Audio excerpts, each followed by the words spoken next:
After being banned from the Davis Cup between 1970 and 1973, South Africa stormed to Davis Cup victory in 1974. It was a hollow win. It was a hollow win because South Africa's opponents in the final, India, were prevented from travelling to Johannesburg by the then Indian Prime Minister, Indira Gandhi. On the 50th anniversary of South Africa winning the Cup, we tell the bittersweet story of her bizarre walkover win. Welcome to the Luke Alfred Show. I have 30 years of experience on the front lines of sports journalism, covering some of the biggest games in cricket, rugby, the FIFA World Cup, and even the Olympic Games. Come and join me as we learn about some of the greatest sports stories you've never heard. I'm Luke Alfred, and welcome to the show. The 1974 SA Tennis Open at Johannesburg's Ellis Park contained a pretty perky field.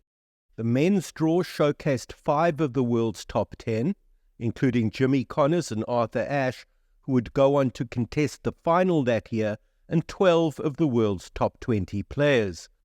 The women were represented most notably by Chrissy Evert, whom Connors was, courting at the time.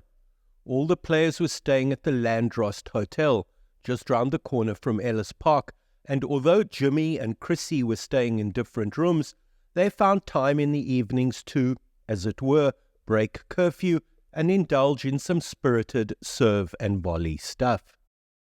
As well as being popular and well patronized, with seating for about 6,000 fans, some even went so far as to call the SA Open the unofficial 5th Grand Slam event. The 1974 SA Open contained a remarkable sideshow, almost forgotten by history. A month prior to the Open, South Africa's Davis Cup team had won the Davis Cup, the first time ever and the only time since. Most of the South African team who had won the Davis Cup a month previously were playing in the SA Open, so it made sense for the Davis Cup itself to be handed over during the Open. Glenn Franklin, the president of the SA Tennis Association and a Supreme Court judge, duly handed the cup over to Claude Skip Lister, the captain of South Africa's Davis Cup team. It was a moment of bathos unlikely to ever be rivaled in South African tennis. The players in whites and green Springbok blazers were in attendance, as were the press and a couple of photographers. The players were, other than Lister, Ray Moore, Cliff Drysdale, Robert Maud, and the famous doubles pair of Bob Hewitt and Fru Macmillan. Poses were fixed, smiles assembled, and photographs taken.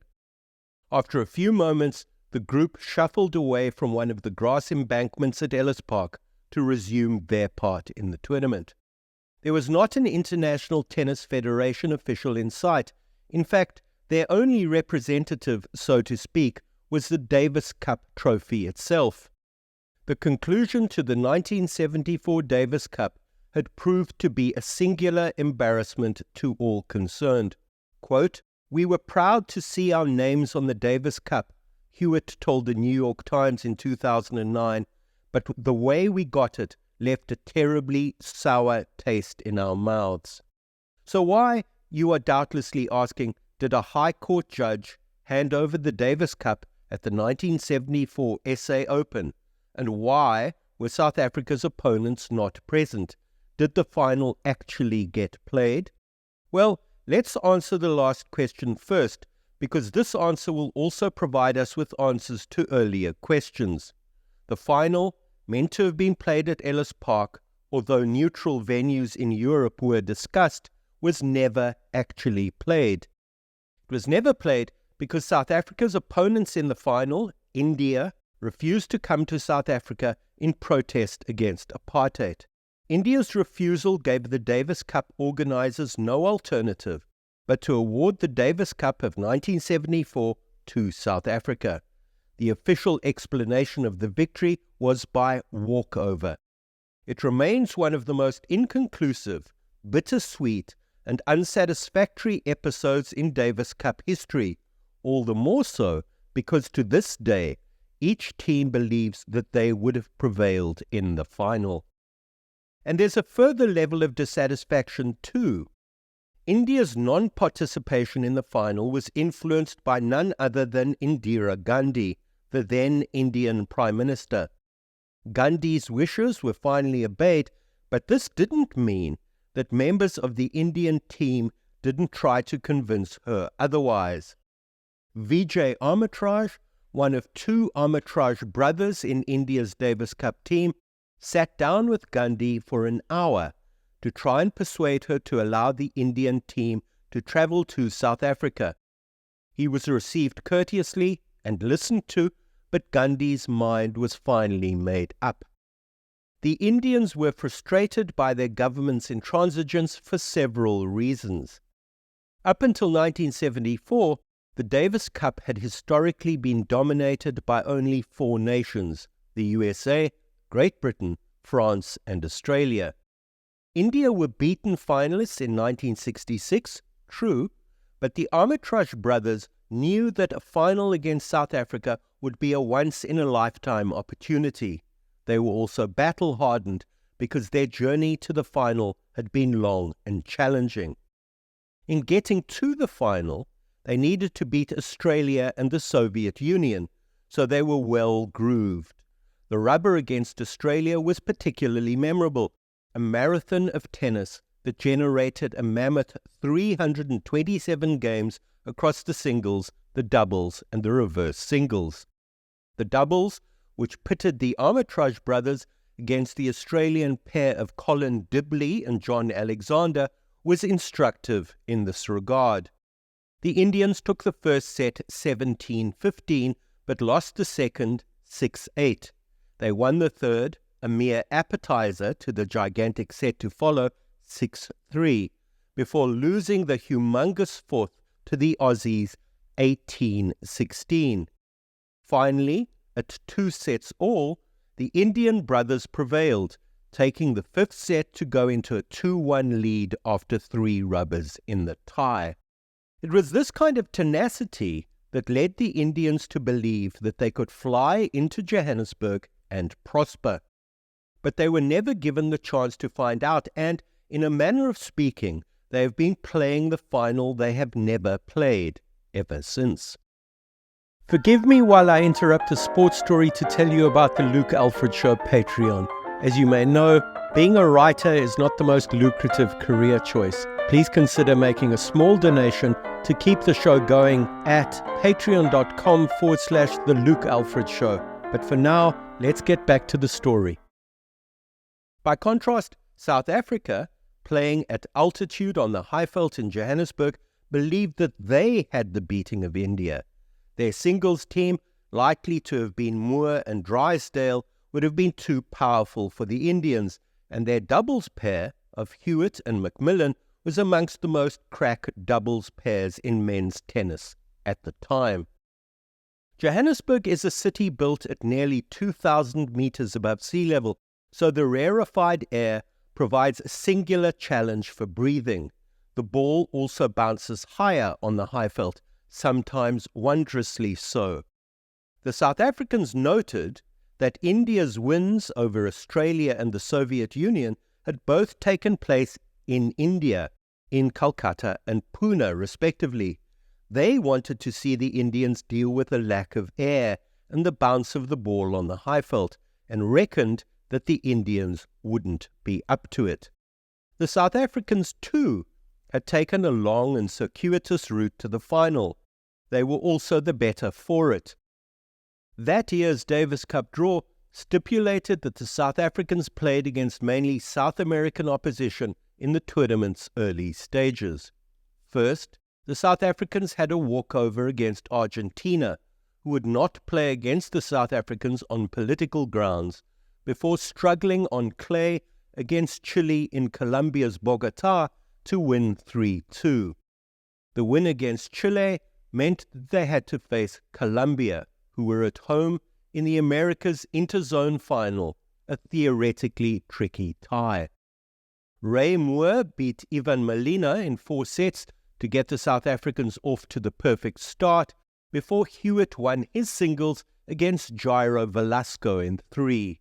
Hewitt and McMillan won the doubles rubber, only dropping 6 games in 3 sets, and the tie was South Africa's. They would have tougher opposition as the Davis Cup continued. Italy, meanwhile, had scraped past a Romanian team featuring Ion Tiriac and Ilie Nastase, and now needed to make their way to Johannesburg for the semi-final. In the first of the 4 singles ties, Hewitt took on Antonio Zuccarelli. The tie went to a 5th set, the South African finally prospering 6-1 against a fast-fading Zuccarelli. After losing the first set to Adriano Panatta, South Africa's Moore won sets 2, 3, and 4, and in the doubles tie, the redoubtable duo of Hewitt and McMillan only took 3 sets to dispose of Panatta and Paolo Bertolucci, although the third set did go 10-8 to the South Africans. With the win in the doubles, the tie was over, the home side eventually winning 4-1 on their way to the final they didn't know then wasn't going to be played. Neutral venues were duly discussed at ITF level. The South Africans weren't opposed to a neutral venue in principle, but were concerned about anti-apartheid protesters who were gaining traction through the decade. There were incidents in Hilversum in the Netherlands, as well as Germany at roughly the same time, and Byron Bertram, an occasional member of the 1974 Davis Cup side, remembers an incident at Newport Beach, California in 1977, where the South Africans were playing a Davis Cup tie. At the beginning of the third set of the doubles, with the American pair of Stan Smith and Bob Lutz playing McMillan and Bertram, 2 protesters rushed onto the court and poured motor oil on the court's surface. The American captain, Tony Trabbitt, intervened, as did the police, Trabbitt hitting one of the protesters with his tennis racket before they were carted away. Speaking about the Newport Beach tie, Bertram told me, quote, "Looking back, it should never have happened." After much coming and going, the idea of a neutral venue was shelved by both the ITF and the South Africans. The South Africans knew they had a winning ticket at Ellis Park, and some believed that the Indians were secretly relieved that they wouldn't have to travel because they were likely to have lost a Johannesburg-based tie. There was great irony in the fact that the 1974 Davis Cup was handed over at the SA Open because the Open had been an open event to all races since Owen Williams insisted that it be open in 1968. Ash, of all players in the world at the time, was crucial in giving the tournament a credibility it so desperately lacked, but was adamant at first that he'd go nowhere near South Africa. Quote, "I would sooner see an atomic bomb dropped on Ellis Park than set foot anywhere near it," Ash had famously said in the late 1960s. He was in no rush to change his mind. But Williams worked on him, sometimes daring Ash, sometimes encouraging him to change his mind. Williams finally persuaded Ash to come and see for himself. The 1972 SA Open became Ash's first. Ash warmed to South Africa enough for him to come again. He was there in the 1974 tournament. Remember, he lost to Connors in the final, and whether he was hoodwinked or not, he retained an open mind on matters South African. Here is a rare recording of Connors after beating Ash in the final of 1974. Note the good-natured jibe about the linesman with whom Connors had a couple of skirmishes on the road to final victory. I think you can't have a tournament without the ball boys and the ball girls and the linesmen. And just everybody here in South Africa, the spectators and everybody have been super. I think the people in South Africa are some of the warmest people that I've ever been in contact with.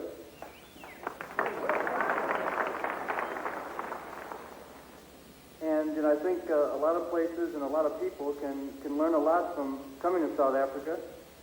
And, if they can only go away with a little bit of what they learned from the people here, I think they'd be in good shape. Thank you very much. Not that it was always socially comfortable for Ashe to be in South Africa.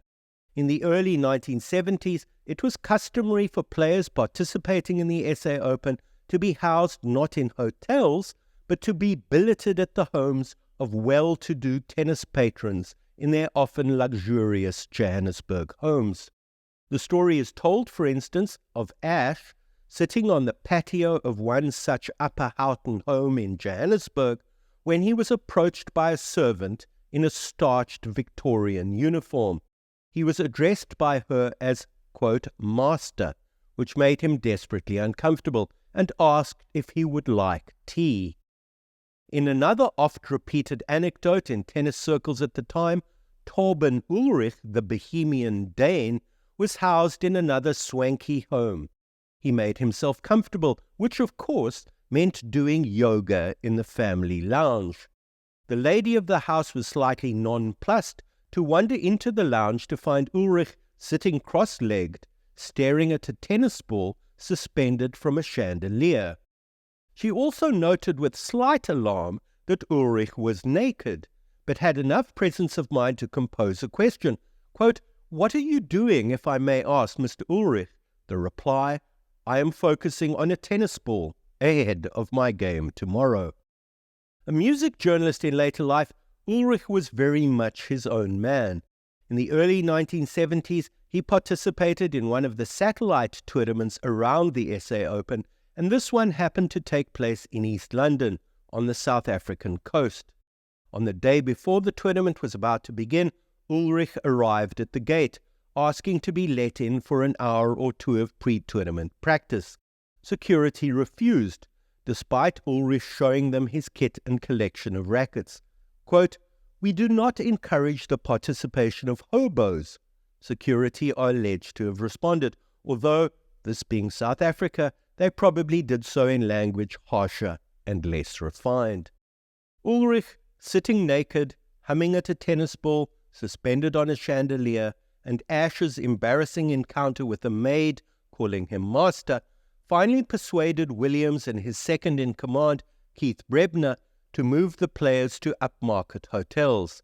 Life became simpler as a result, although not nearly as rich a terrain for risque anecdotes.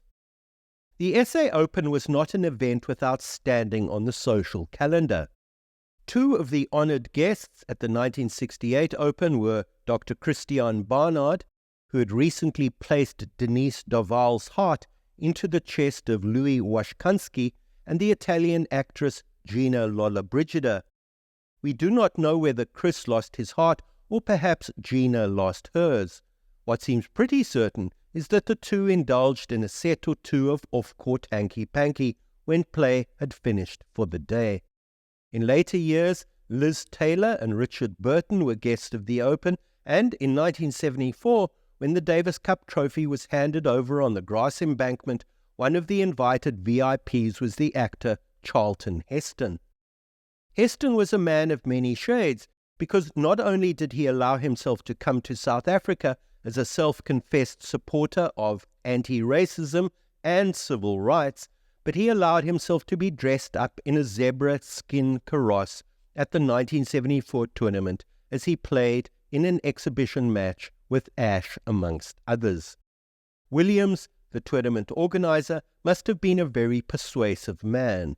Not only did he manage to get Ashe and Heston to South Africa, but before the arrival of both, he offered an invitation to the 1968 Open to the African-American player Bonnie Logan, which she accepted.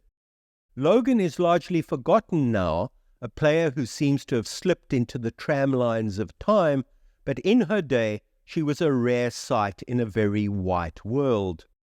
Although she came to the SA Open in '68, hers was not a glittering career. In fact, it was one she needed to curtail prematurely because she just didn't have the means at her disposal to keep it up. Williams, the tournament organizer, strikes one as a dynamic and interesting figure.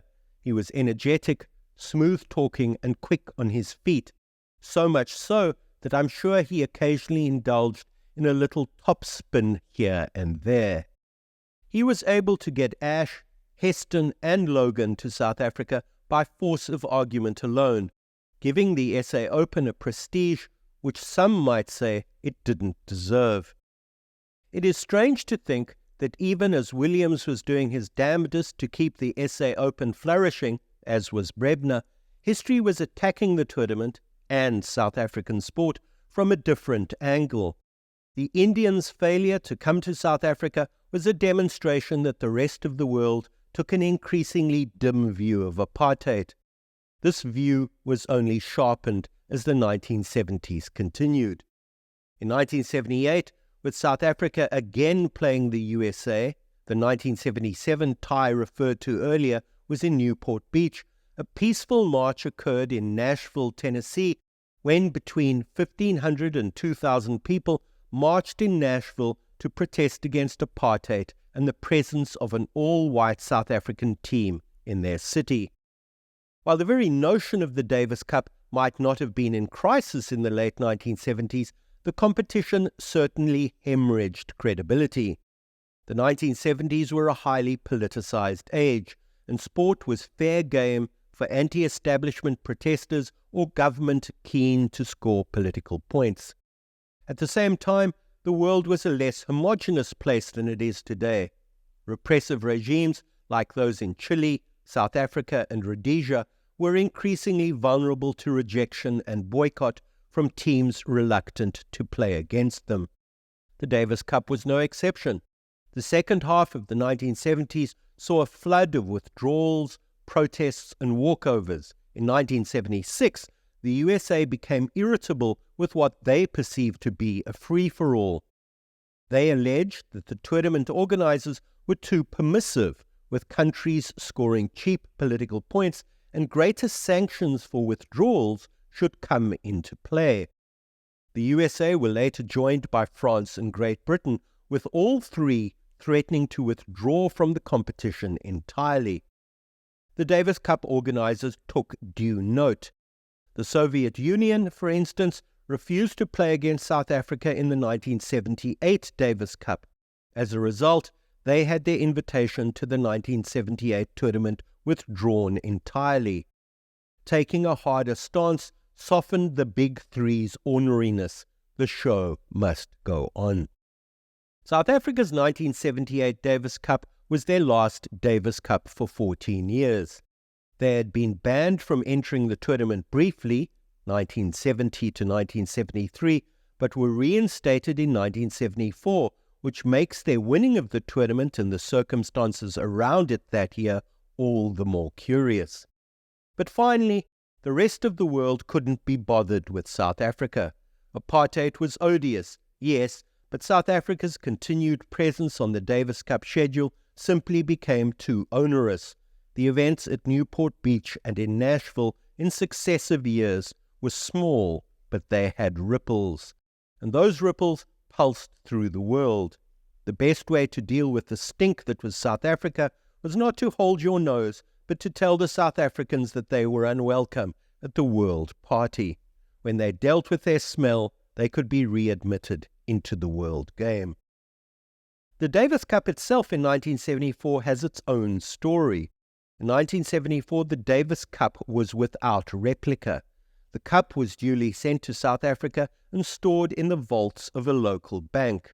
The International Tennis Federation, under whose auspices the Davis Cup fell, was slightly anxious that the cup might not make it back, so they commissioned a photographer to take detailed photos of the cup along with equally detailed measurements of the cup's circumference and height in case it should be stolen. The cup did in fact come back unharmed and in its original form. It didn't stay in South Africa for long, perhaps because, in a strange way, South Africa wasn't really meant to have it. The following year, Sweden won the cup, with the legendary Bjorn Borg in her team, and the year after that, Italy travelled to Santiago in Chile for the final. Against the predictions of many, they won it for the first time in their history. The following year, the cup was won by Czechoslovakia. The stranglehold on the Davis Cup by the Big Four had finally been broken. If you enjoyed this episode of The Luke Alfred Show, please give me a 5-star rating. As an independent creator, this podcast is made possible through your support.